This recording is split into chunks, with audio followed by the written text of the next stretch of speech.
What do you get when you take one of the most iconic rock songs and make it a duet with two rock vocalists? We're about to find out.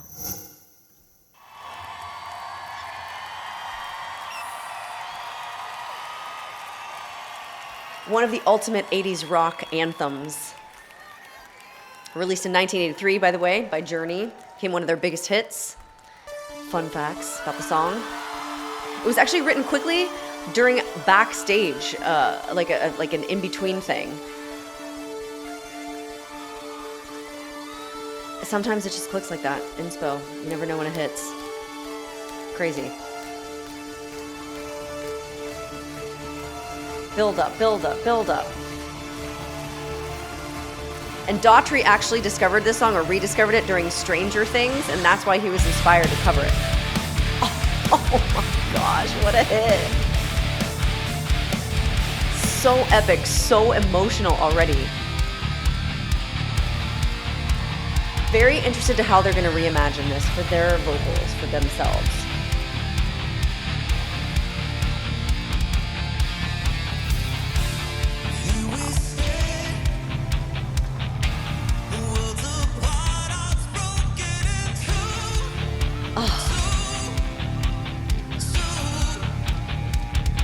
Super interesting, actually. So Daughtry, I love his voice. I'm a huge fan of his voice. He has very interesting characteristics to his voice, especially for the genre that he leans into, which is that kind of rock and roll or pop rock sometimes sound, because he's got this very like thin but intense voice that also has grit when he chooses. So instead of singing two, like he's singing two, it's very closed, the O's. He is actually someone who, instead of going to open mouth vowels, which is more of the traditional way of getting bigger sound out, he tightens the sound and really forces the tone to go into a smaller space, which does create a lot of vocal intensity. And it works for him. It really, really does. So notice how he's right off the rip doing that on his closed mouth vowels like ooh. And there's a little cry at the end of each one of those to release the note.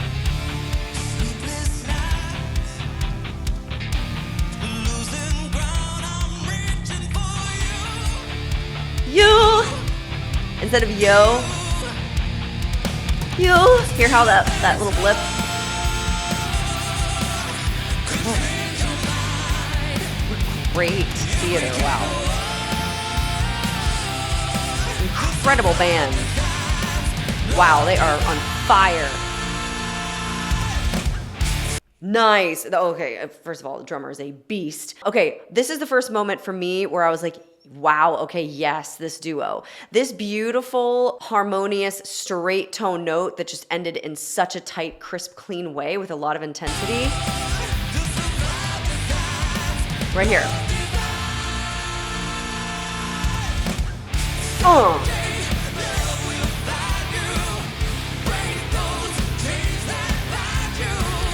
Yeah.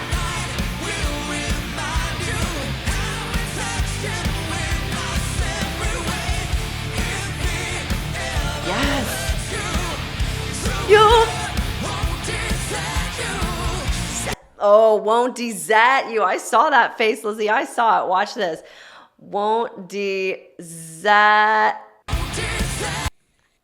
There it is, on Zat. Won't desert you. Yes, yes. Okay, not zert, no. You can see in the top corner of his mouth opening too. This is how you blend well when you're singing with someone. You have a much more predictable vowel that's blendable with another voice when you go to the open mouth vowel versus the closed, because the nuance of tone when you sing a closed mouth vowel that has an R in it, like dessert especially, there's a million different colors of an R that you can sing, but ah is so universal, especially in the context of this word, that it's much more balanced, much more blendable, really, really smart. And I'm not saying they did that intentionally, I'm just saying that's the breakdown sonically of why it works so well.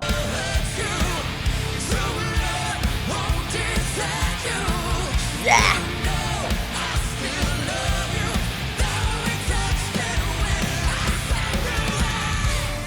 Wow, separate way. Did you hear her do do that, that's awesome. Lzzy's got a lot of intensity to her voice, which I think pairs so nicely with Daughtry's. She's got a deep, gravelly, intense voice, which really lends itself to this like foundation that Daughtry really beautifully bounces off of. I think the tone and the texture of both of their voices is a great pairing.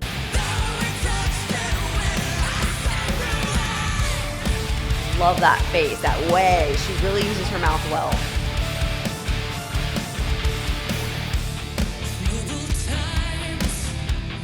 Okay. Yes. Ooh. Something you may not notice about female singers, especially in the rock, metal, screamo, or even I'd say like more intense pop punk vibe, is that they don't just show their upper teeth, they show the lower too. There's a reason for that. When you sing pain, pain, and I'm just showing you my front teeth, it's pretty, but there is no, I would say like anger or angst or intensity to that. It's just a really pretty note, right? But watch when I go pain, pain, pain. When I tighten my lower lip and drop it to where you see my bottom teeth, it's like a little lever of depth that opens up and allows that sound of depth to come through and further color that voice. So not but you hear where it goes, right? It literally just drops the sound. And if you watch Lzzy here, you're gonna see her do the same thing when she sings those notes on pain. Also bonus, it's just visually more interesting and believable when someone's singing the word pain to go pain instead of pain, like also that. Look at her teeth. Both teeth. Both teeth. Top and bottom. You know what I mean. All her two teeth.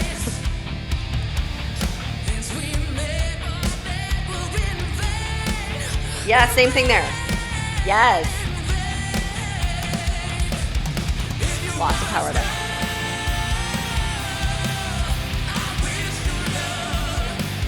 Yes.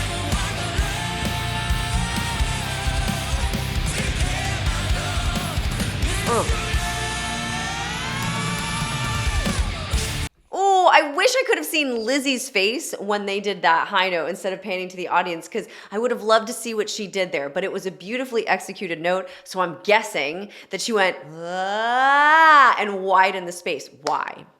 Terabytes, you know this. Any extreme note, high or low, needs more what? Space and support, the two S's in which all great notes stand upon. The extreme ones anyways. The really high ones and the really low ones. Now, Lzzy, for those of you who don't know, is the front woman of a band called Halestorm. And she's really one of rock's top female vocalists, I would say. She's known for her raw power range, which she is completely exemplifying here. And she's really showing how she can go toe to toe with the depth and the texture of a male voice. And not only go toe to toe, but help accentuate her duet partner. I gotta listen to this again though. This slide was awesome.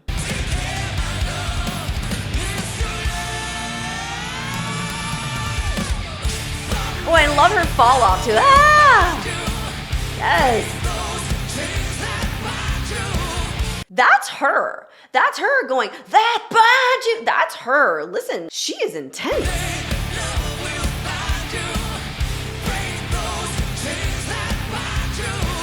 Yeah, because he's singing someday, he's singing the melody, she's singing the upper harmony, and Badu is the note, but she is, man, like bearing down into those notes. Also, her stance, like both of them, you have to have the singer's stance of like feet wide apart, almost like that guitarist stance where they're just staggered and very centered, because that's really truly where you draw your power from, especially when you're trying to sound super intense. This is a really big deal right here, what she's doing. Behind you, listen. She even pulls back there, like giving herself a little extra edge. This is full commitment right here. Full intensity from start to finish. Sad. Yeah, so tight.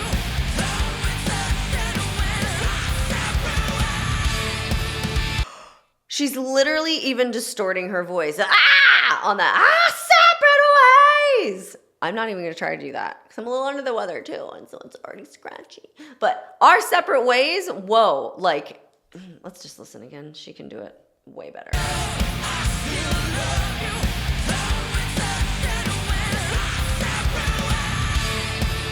If we slow-mode that down, you'd see her go, when there's this that happens before the wide open distortion that I think cushions and covers so that it doesn't get too thin and it splats. There is a way to do distortion well without harming your voice. And I think that's actually part of the sizzle feature of distortion, is that to the listener, it sounds so intense and so scary and so maybe even damaging to the voice. Like, oof, they're not gonna be able to talk tomorrow. But actually, that's sort of a fallacy. Yes, you can do it wrong for sure, but she's not doing it wrong, and she's fine after doing this. I mean, and you can tell even from the technique of how she's starting low and moving up into it so that the voice can sort of have that glissando moment of like warming up into that distortion as well.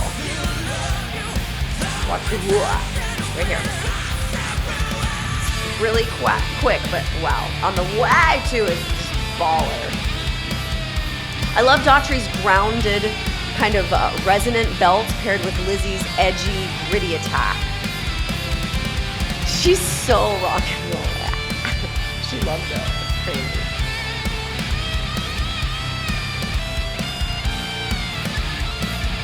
Just the band is insane. Every single one of them are so top level.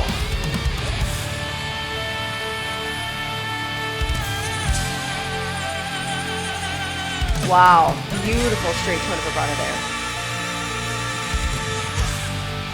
Wow, great note from Daughtry there too. Oh, it's fun.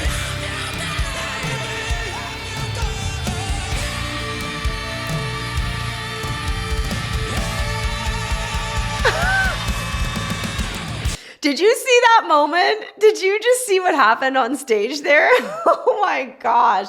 She was like, come on, come with it, Daughtry. I'm hanging on to this ridiculous distorted note here. Let's go. Let's see what you've got. Join in. And he's like, I'm good. All right, fine. I'll go now. Listen, watch this exchange here.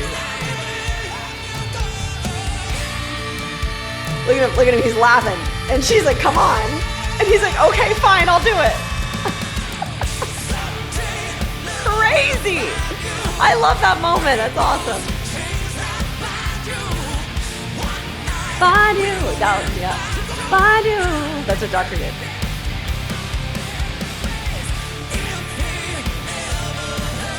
I love live performance too, especially when it's this good. Lzzy is eating this song for lunch.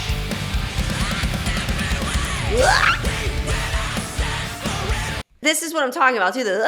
Giving yourself somewhere to go. Different. She's so distorted, but it's not hitting the note on the head. Like, it's not the nail on the head. We're not going there first. She slides up. She gives her voice somewhere to go.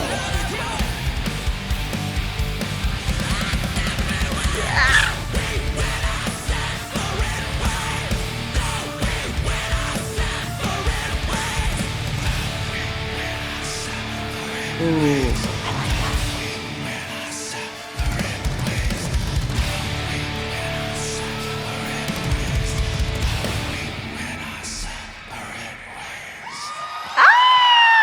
Spooky at the end! Whatever that means. Rock and roll. Ladies and gentlemen, Lzzy Hale! Yes. Live performance done well, it becomes more and more rare these days as technology increases and we become more dependent upon it. But I am so grateful for amazing voices and musicians like this, where you can watch from your computer screen and still be like, wow. I feel like I was just there in that room. That's so exhilarating. It's so amazing. And the level of talent on that stage is just so top tier. And I love Daughtry. I really do. But I think Lzzy takes it in this song. Just as far as the excellent and large amount of vocal distortions that really served this song so well, actually. It was definitely an interesting interpretation for me of this song that I know and love, but it was way more intense. But also also still beautiful. And this is proof, guys, watching as singers, that we can take something and repurpose it, and it can still give honor to the originator, but also become our own. And that is the beauty of music. That's the joy of creativity, actually. And so I want to encourage you, if you're watching this, don't feel like you have to be a carbon copy of someone else. Just because they're great doesn't mean that there needs to be another one of them. There's only one you. And only you can make yourself great, and only you can make your voice great and train it. And so if you're interested in that, all you need to do is click the link in the description box below. It's there that you will find a discounted online first vocal lesson waiting for you. And on the other side of the link, my coaches and I are waiting to show you what your voice is capable of doing and growing into in just 1/2 hour. So make sure you do that right now. And then when you're finished with that, check this video out next, because it's one of my all-time favorite songs.